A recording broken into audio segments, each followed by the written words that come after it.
जय गुरु जी, शुक्राना गुरु जी। ओम नमः शिवाय, शिव जी सदा सहाय। ओम नमः शिवाय, गुरु जी सदा सहाय।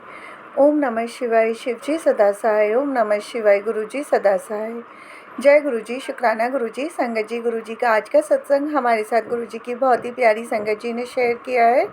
शुक्राना गुरु जी। संगत जी, गुरु जी का सत्संग आप आगे भी किसी के साथ शेयर कर सकते हैं। सत्संग सुनने वाले को और सत्संग सुनाने वाले को दोनों को ही गुरु जी ब्लेस करते हैं। शुक्राना गुरु जी। संगत जी, ये चैनल नया है, अगर आपने अभी तक चैनल को सब्सक्राइब नहीं किया तो चैनल सब्सक्राइब करके बेल नोटिफिकेशन को ऑल पर सेट कर दीजिएगा, ताकि जैसे ही गुरु जी के सत्संग का नया वीडियो अपलोड हो तो उसका नोटिफिकेशन आपके पास टाइम टू टाइम आए और गुरु जी की ब्लेसिंग्स भी सभी तक पहुँचे। शुक्राना गुरु जी। संगत जी, गुरु जी का सत्संग शुरू करते हैं। जय गुरु जी, शुक्राना गुरु जी। जय गुरु जी, शुक्राना गुरु जी, अनंतम अनंतम शुक्राना। संगत जी, मेरा नाम सविता शर्मा है और ये मेरा छठा सत्संग है। और गुरु जी का मेरे पास मैसेज आ रहे थे कि तू बड़े सत्संग की तैयारी कर। तो मैं बीच बीच में मैं गुरु जी से पूछती थी, जब अमृत वेला करती थी, गुरुपा कि कब सत्संग शेयर करना है, कब करना है, आप मुझे बताओ। तो ज़्यादातर मैं जो सत्संग सुन रही थी तो संगत जो है वो अमृत वेला शेयर कर रही थी सत्संग, और इस टाइम पे भी फजल की अजाम और ब्रह्म मुहूर्त जो जिसे कहते हैं अमृत वेला, वो दोनों एक साथ ही मुझे सुनाई दे रहे हैं। उनके साउंड जो है, शंख की आवाज़ भी सुनाई दे रही है, मस्जिद की अजान भी सुनाई दे रही है। तो इससे अच्छा टाइम नहीं था मुझे सत्संग शेयर करने के लिए। तो मैंने अपना अमृत वेला भी पूरा कर लिया है, जो कि आज गुरु जी ने बहुत जल्दी करा दिया था टाइम से। तो जी, गुरु जी की आज्ञा से मैं अपना सत्संग शेयर करने जा रही हूँ। जो गुरु जी की छोटी बेटी, यानी मेरे 2 बच्चे, एक बेटा एक बेटी, तो वो मैं अपनी बेटी नहीं बोलती, वो गुरु जी की बेटी बोलती हूँ। उसको लेके है, जो गुरु जी ने उस पे जो कृपा की है अपनी, मैं उसी के लिए से गुरु जी का शुक्राना करना चाहती हूँ मैं। संगत जी, पहले बेटी के लिए रिश्ता देखा था, तो वो थोड़ा लड़का भी मांगलिक था और ऐसा भी मांगलिक नहीं था कि नॉर्मल पूजा करो और ठीक हो जाए, वो प्रबल मांगलिक था। लेकिन बेटी को पसंद था, तो इसलिए हम लोगों ने उस चीज़ को भी इग्नोर किया। बट जब चीज़ें आगे बढ़ने लगी तो उन्होंने, जहाँ हम रहते हैं संगत जी, वो उन्होंने उस जगह का भी ऑप्शन उठाया, क्योंकि वो भी हमारे घर से ज़्यादा दूर नहीं, 15 मिनट के डिस्टेंस में रहते हैं। इसलिए उन्होंने बोला कि हम अपने रिश्तेदारों को नहीं बताएंगे, आप इतना पास रहते हो। और दूसरा संगत जी, फिर बाद में ये बात उठी कि मैं इंटर कास्ट हूँ, क्योंकि मेरे इन लॉज पंडित हैं और मैं इंटर कास्ट हूँ। तो अगर ये बात उनके रिश्तेदारों को पता लग गई कि लड़की के पेरेंट्स, लड़की की माँ जो है वो इंटर कास्ट है, तो कोई ना कोई ऑप्शन उठा सकते हैं। तो अगर ये ऐसे करते करते ये रिश्ता तो हम लोगों ने कैंसिल कर दिया। मतलब हम लोगों ने क्या, गुरुपा ने ही कैंसिल करवा दिया। आगे जाके खुद ज़्यादा दिक्कत होती। कि संगत जी, मैं जहाँ जॉब करती हूँ वहाँ से मेरी किसी से जान पहचान हुई, एक अंकल जी थे। तो उनसे रेंडमली मेरी ऐसी बात हुई कि हाँ अच्छा, बच्चे कितने बड़े? मैंने बोला इतने बड़े बच्चे हैं, बेटी की शादी करनी है।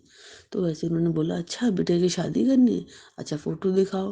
तो ऐसी बात करते करते मैंने फ़ोटो दिखा दी अपनी, मतलब गुरु जी की बेटी की। तो उन्होंने बोला बिटिया बहुत सुंदर है आपकी, आप टेंशन मत लो, हो जाएगा। अब आप सोचो कि आपकी टेंशन ख़त्म हो गई। ऐसे बोला तो मैंने नॉर्मली बोला होगा, सब बोलते हैं, अगर कोई आपका कुलीग होता है, आप उनसे बात शेयर करते हो तो आपसे बोलते हैं। तो मैंने बोला ओके। सडनली उनकी वाइफ को जो है ना, जो मेरे साथ काम करते थे, उनकी वाइफ को किडनी की प्रॉब्लम है, डायलिसिस होता है उनका। तो उनको मैंने ऐसे ही ऑफिस ही बुलाया था। तो मेरे ऑफिस आए थे, मेरे पास जल प्रसाद रखा हुआ था। मैंने बोला कि भाई भाई साहब, ये ना आप बहन जी को जल प्रसाद दे देना, वो जल्दी ठीक हो जाएंगे, गुरु जी का जल प्रसाद है, इससे सारी बीमारियां ठीक हो जाती हैं। तो वो ले गए। वो जिस दिन ले गए उसके नेक्स्ट डे ही उनका मेरे मेरे पास कॉल आ गया क्योंकि उन्होंने अपनी वाइफ से शेयर किया होगा कि मैं बिटिया के लिए रिश्ते के लिए, तो उन्होंने मुझे मेरे ऑफिस से 20 मिनट का रास्ता था उनके घर का, उन्होंने लोकेशन भेजी तो मैं चली गई तो जाते एक होता है ना अट्रैक्शन, मतलब ज़्यादा टाइम नहीं हुआ, महीना भर हुआ उनके हस्बैंड से मेरी बात हुई और फिर एकदम से रिश्ते तक पहुंच गई बात। फिर वो मुझे लड़के दिखाने लग गई, फ़ोटोज़ दिखाने लगे, बिटिया को की फ़ोटो देखी, गुरुजी की बेटी की फ़ोटो देखी, तो उन्होंने बोला लड़की के लिए आप टेंशन मत लो, मैं अच्छे से अच्छा रिश्ता देखूंगी। और मैं क्योंकि वो साइड बाय साइड रिश्ते कराने का काम करती है, वो मुझे नहीं पता था। तो संगत जी उन्होंने एक रिश्ता बताया जो बल्लमगढ़ में था और एक लौता लड़का है। तो लड़का हमें पसंद आया, लेकिन जिस दिन हम लोग मिलने जा रहे थे उस दिन मैंने गुरुपा से बोला, मैंने गुरुपा ये रिश्ता भी कहीं मेरी कास्ट की वजह से ना खराब हो जाए, पहला रिश्ता भी ऐसे ही खराब हो गया था। तो जहाँ जहाँ मेरे को डिवाइन मैसेज आया गुरुजी का, उन तू फिक्र न कर, सारे काम तेरे बन जाएंगे, तू टेंशन ना ले। मैं मैं बहुत खुश हुई। और जब मैं मेरे अंकल जी बेटा बेटी हम लोग फरीदाबाद जा रहे थे, तो जहाँ जहाँ जा रहे वहाँ गुरुजी ऐसे ऐसे इंडिकेशन दे रहे, मतलब रास्ता दूसरा भी था ज़्यादातर, हम राइट साइड से जाते, लेकिन उस दिन मेरे अंकल जी जो है लेफ्ट साइड से लेकर जहाँ पे क्या था, शादी के फार्म हाउस, शादी की फ़ोटो, मतलब सारे शुभ काम ऐसे दिखते हुए दिखे। मैंने बोला पता नहीं लड़की को लड़का पसंद आएगा नहीं आएगा, कि इसने बोला था कि मम्मी अगर मुझे लड़का नहीं पसंद आया तो मैं और भाई पिक्चर देखने चले जाएंगे। मैंने बोला कोई बात नहीं, जैसी तुम्हारी इच्छा, लेकिन ना नुकुर मत करो, ऐसे मैंने बोला था पहले से। तो संगत जी गुरु जी की इतनी असीम कृपा मैं बयान नहीं कर सकती। जो मेरे मन में डर था गुरु जी ने उस डर को ख़त्म करा। मेरी बेटी को लड़का, सॉरी संगत जी मेरे से कोई गलती हो जाए तो क्षमा करना, गुरुजी की बेटी को लड़का पसंद आ गया, सारी चीज़ें क्लियर हो गई। और मैं फिर बाद में गुरुजी से कहने लगी, गुरुजी मैंने गुरुजी का शुक्राना करा और फिर मैं घर आ गई। घर आने के बाद संगत जी थोड़े ही दिन बाद लड़के वालों ने रोके की बात कर ली हमसे, कि रोके की बात करी, कहीं ना कहीं इनडायरेक्टली लड़के के बेटी जो थी गुरुजी की बेटी जो है वो लड़के से बात करना चाहती थी, क्योंकि आजकल के बच्चे जो हैं वो पहले के लोग तरह नहीं कि चलो पसंद आ गया रिश्ता कर दिया, जब तक वो बात नहीं करते तब तक चीज़ें आगे नहीं बढ़ती हैं। तो गुरुजी की बेटी ने बोला कि मम्मी मैं ना पहले उसको समझना चाहती हूँ, एक दिन मैं अकेले में मिलना चाहती हूँ। माँ बाप के सामने तो हर कोई हाँ बोल देता है, बट उसका नेचर तो मुझे तभी पता लगेगा जब मैं उससे मिलूंगी। तो मैंने बोला कोई दिक्कत नहीं, पर कहीं ना कहीं लड़के ने इनडायरेक्टली लड़की का से मिलने की से मना कर दिया, डायरेक्टली मना कर दिया। फिर फिर डाउट हुआ उसको कि कुछ ना कुछ तो गड़बड़ है, ये लोग रिश्ते कितनी जल्दी कर रहे। और 11 तारीख का उन्होंने 11 फरवरी का रोके की बात कर ली। अभी 5-6 को देख के आए हैं और 11 का रोका। एकदम से ना बड़ा शौक हुआ कि क्या क्या पता लड़के में कोई कमी है, कुछ ना कुछ तो गड़बड़ है। फिर गुरुजी की बेटी ने बोला पहले मुझे मिलना है, फिर मैं आगे डिसाइड करूँगी मुझे शादी करनी है नहीं करनी। तो लड़के बिचौलिया जो थी उसको बोली ये बात, तो बिचौली ने बोला मुझे कोई दिक्कत नहीं, मैं मिलवा देती हूँ, आजकल के बच्चे तो मिलते ही हैं। तो संगत जी जब उन्होंने बोला मैं मिलवा देती हूँ, तो लड़के ने बेटी के ऑफिस की लोकेशन और घर की लोकेशन दोनों मंगवाई। तो लोकेशन मंगाने के बाद वो खुद नहीं पहुंचा, लेकिन उसने अपने फादर को इनडायरेक्टली हमारे घर पे भेज दिया, घर पे क्या घर के आसपास इंक्वायरी के लिए भेज दिया, जो कि हमारा काम था। मैं गुरुजी से कह रही थी गुरुजी मैं 11 तारीख को कैसे करूँगी, मैं इतनी परेशान हूँ, पैसों का अरेंज नहीं। 11 तारीख तक मैंने हाँ तो बोल दी, 11 तारीख कैसे करूँगी मैं इतनी परेशान संगत जी, इतनी परेशान कि गुरुजी मुझे मैसेज पे मैसेज दे रहे कि तू टेंशन ना ले, तेरे सारे काम बनेंगे, तू क्यों टेंशन लेती है? तेरे को विश्वास नहीं है अपने गुरुपा पे? गुरुपा विश्वास तो है, लेकिन हम कलयुगी लोग है ना तो पेशेंस है मन में ना, और विश्वास कर लेते हैं लेकिन ऊपरी मन से अंदर से नहीं हो पाता। ऐसे मैं बोल रही, उस सडनली ये जो उनका इनडायरेक्टली आना था, वो सब गुरुजी की इच्छा से था। वो आए इनडायरेक्टली, मेरे हस्बैंड बाहर को सामान लेने गए थे, तो वो ऐसे ही गली के बाहर खड़े होके पूछ रहे थे। तो मेरे हस्बैंड ने देखा, अरे भाई साहब आप? बोले नहीं नहीं, मैं तो यहाँ पे कोई और जगह आया था, मैं किसी से मिलने आया था, जो जो कि आसपास वो जगह है भी नहीं संगत जी। फिर मेरे अंकल जी जो थे, उनको अंदर ही ले आए घर में, बैठ के चाय पानी पिलाया और उन्होंने बाकी की इंक्वायरी देखी। फिर मेरे अंकल जी तो है अपने साथ उनको ऑफिस ले गए, अपना ऑफिस दिखाया, फिर बिटिया के ऑफिस ले गए, बिटिया का ऑफिस दिखाया। मतलब संगत जी उनकी तसल्ली कर दी हमने अपनी तरफ से कि हमारी बेटी में ऐसा कोई दिक्कत नहीं है, या हमारी फैमिली में कोई दिक्कत नहीं है। संगत जी मेरा गुरु जी ने इतना साथ दिया कि उनके इस डिसीजन से इनडायरेक्टली 11 तारीख का जो रोका था वो रुक गया। मेरे मन में बहुत तसल्ली हुई, क्योंकि मैं बहुत टेंशन ले रही थी, पैसे नहीं हो पा रहे थे, कोई इंतज़ाम नहीं हो पा रहा था, 11 तारीख की टेंशन थी। तो उसके अगले दिन ही जैसे वो देख के गए, उसके अगले दिन ही मेरे हस्बैंड ने बोला ये तो उनका गलत तरीका था, कि पहले तो इन्होंने बोला कि आप इंक्वायरी कर लो, पर हमें इंक्वायरी नहीं करने दी। इन्होंने इनडायरेक्टली लड़की से लोकेशन मंगा के खुद ही इंक्वायरी करी, जो काम हमें करने। मैंने हस्बैंड को बोला चलो छोड़ो, लेकिन हमें एक पॉइंट तो मिल गया। अब जब उन्होंने उंगली दिखाई तो हाथ हमें भी करना पड़ेगा। क्यों? क्योंकि ये इंक्वायरी हमारी बनती थी, उससे पहले ये रोका कर रहे थे। हमारी तरफ से तो कोई इंक्वायरी हुई नहीं लड़के की, ना तो लड़की मिली है लड़के से ढंग से, जो अकेले में जो मिलना चाहते।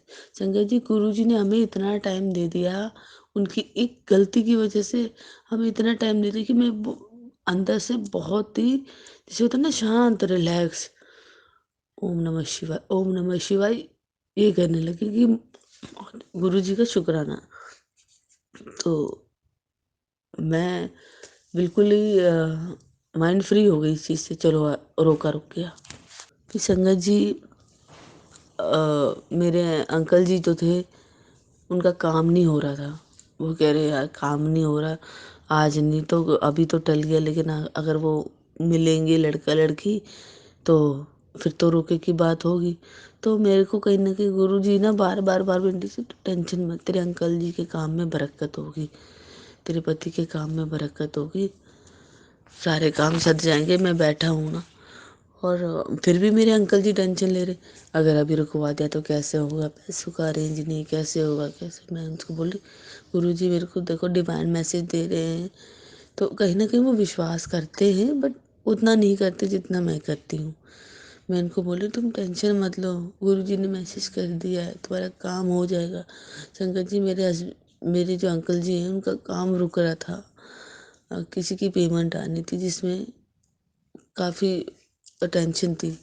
लेकिन गुरुपा ने वो टेंशन 1 हफ्ते से पहले पहले ही क्लियर कर दी। लड़का लड़की भी आपस में मिलके इन्होंने तसल्ली कर ली, और मेरे हस्बैंड का जो रुका हुआ काम था, पेमेंट नहीं आ रही थी, वो पेमेंट भी आ गई।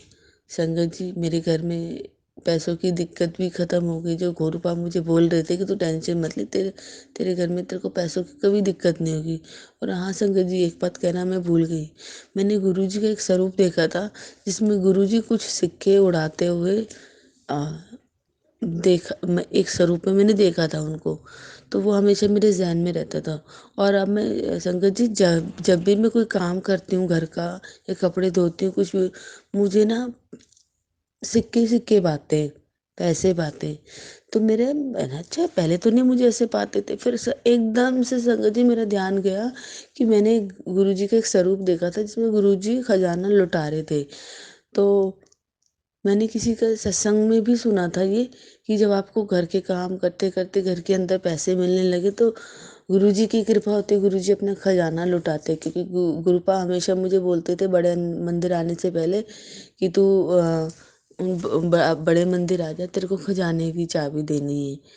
तो ऐसे बोलते थे तो मैं खुश हो जाती थी, लेकिन अब मुझे समझ में आया ये सही में खजाना मुझे गुरुपा ने दिया है, क्योंकि मैं जहाँ पे भी काम करती हूँ वहाँ पे भी मुझे संगत जी कुछ ना कुछ पैसे मुझे मिलते रहते। ऐसा कोई दिन नहीं जाता जो मुझे पैसे ना मिले। बाहर झाड़ू लगाऊं, घर में झाड़ू लगाऊं, बेड मतलब झाड़ू, कपड़े कुछ धोऊं, हर जगह मुझे संगत जी मुझे खजाना गुरु जी का मिल रहा है। और तो मैं बड़ी खुश होती हूँ। मैं अपने अंकल जी से बोलती हूँ, देखा गुरु जी ने खजाना लुटा दिया अपना। तो अब वो भी थोड़ा विश्वास करते हैं, अभी करते हैं, थोड़ा विश्वास करते हैं, मतलब अब वो रोक टोक नहीं करते। और संगत जी मेरे को जब मेरी क्लाइंट ने सत्संग कराया था, क्योंकि उनकी बिटिया की शादी थी, तो मैं सोच भी नहीं सकती थी कि मैं इतने ग्रैंड सत्संग में जाऊंगी।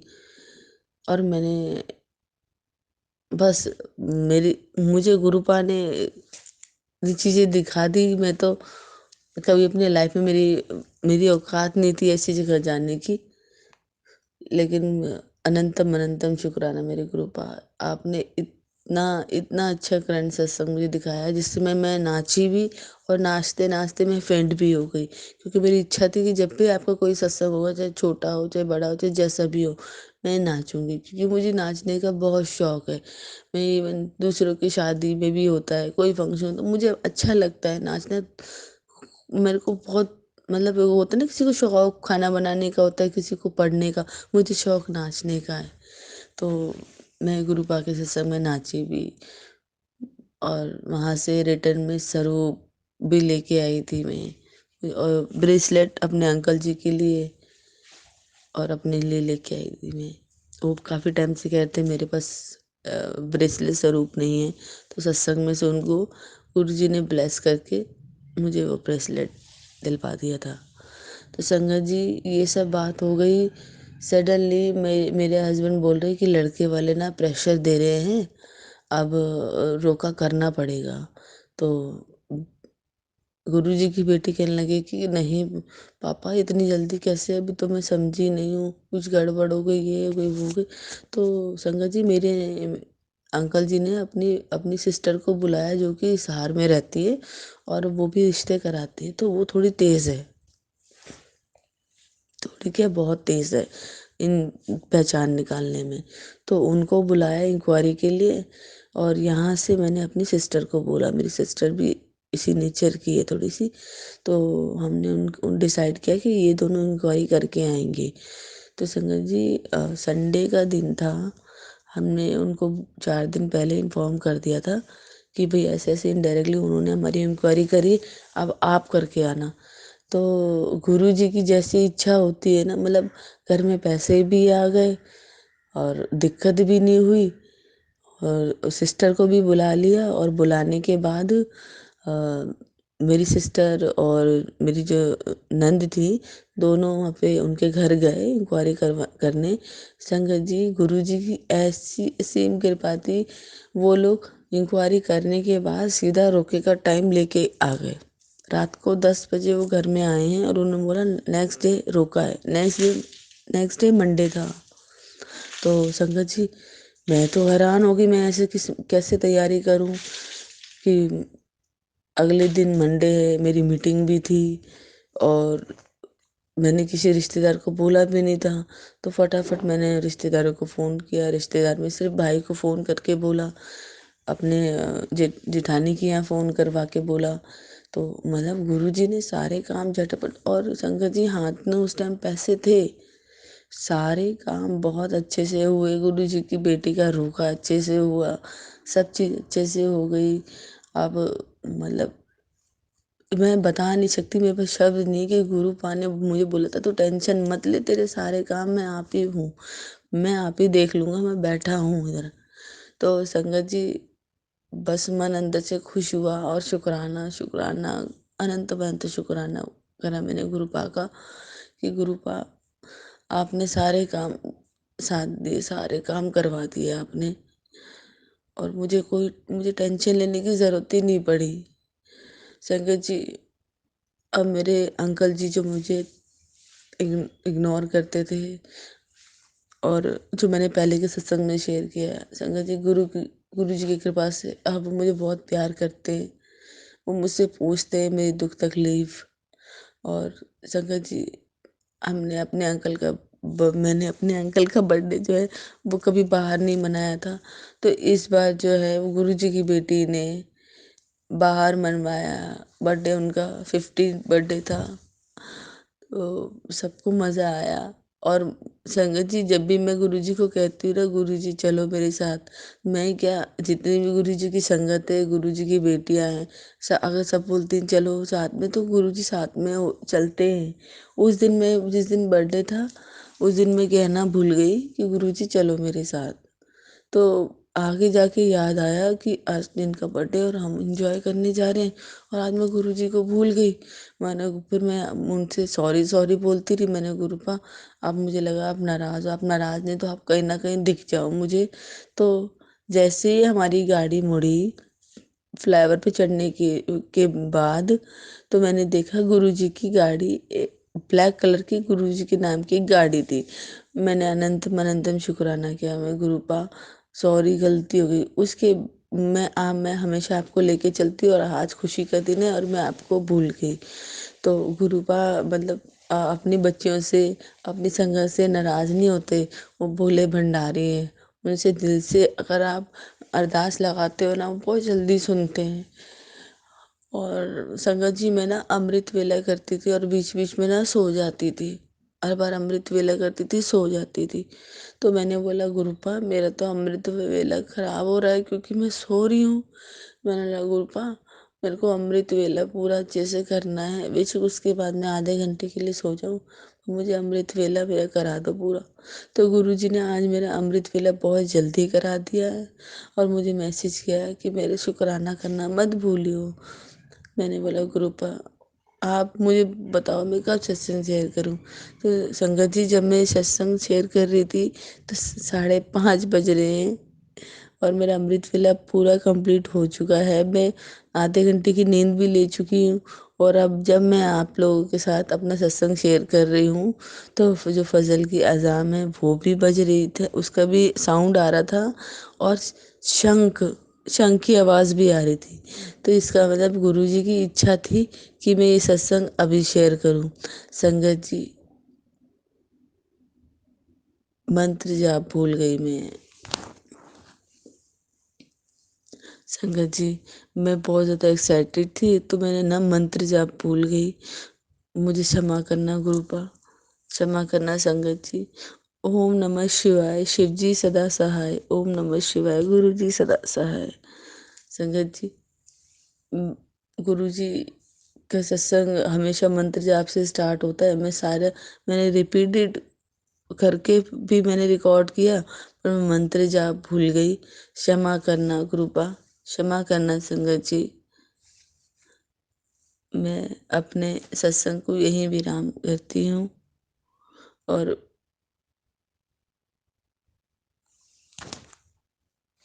गुरुपा